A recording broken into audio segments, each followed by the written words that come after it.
came to the defense of something that Ron Paul, again, he said, in this media, we're stuck with concision. You could say something that, you know, if you could say something in 30 seconds, people will nod. If you say something that they haven't heard before, they want to hear a reason. And he wasn't given much time. That's true. I saw that. I didn't see it. I read about it. Yeah, well, I actually saw it on YouTube. Oh, you did? But yeah.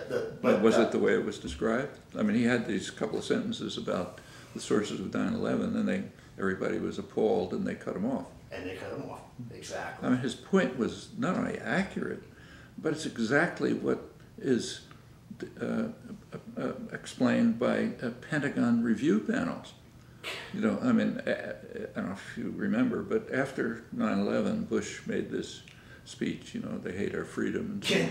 The Pentagon established a study under the Defense Science Board, which looked into the sources of, you know, 9/11 and other terrorist crimes, and concluded pretty explicitly they don't hate our freedoms, they hate our policies.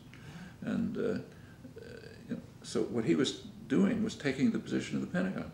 Right. And in fact, just about every analyst who knows anything, even this, you know, the top CIA analyst, the guy, Michael Scheuer, who was in charge of following bin Laden for years, he wrote about it right away. He wrote about it anonymously at the time. He later identified himself.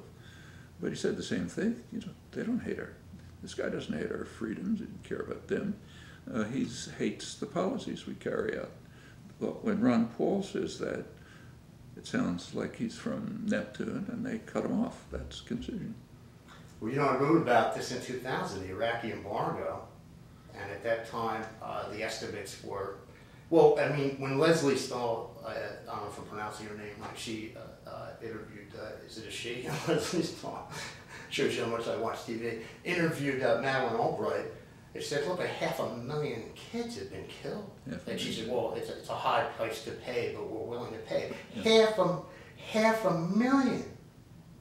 I mean, of real people.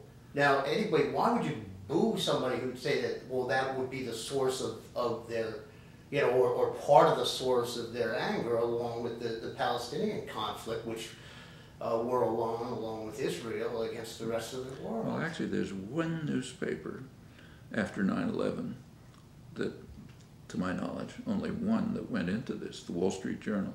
Really? Wall Street Journal had a poll right after 9/11 of wealthy Muslims in the Middle East. You know, people who are deeply embedded in the whole U.S. Economic, political project, managers of multinational corporations, you know, lawyers, exactly the kind of people who are, they have to be local Muslims, they could be from here, they could go up and back. So they're not people who hate our freedom. And they asked them, a series of questions, and the main ones were, what's behind, you know, what's your attitude to the United States and why? And it's very straight. You know, they think the United States is marvelous, but they hate what we do. And there were two things.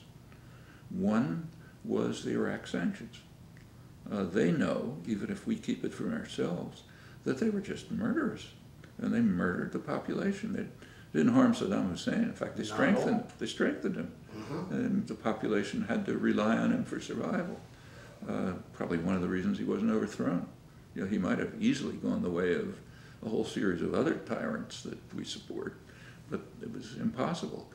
And there's a lot of discussion. The other was the Palestinians, just what you said.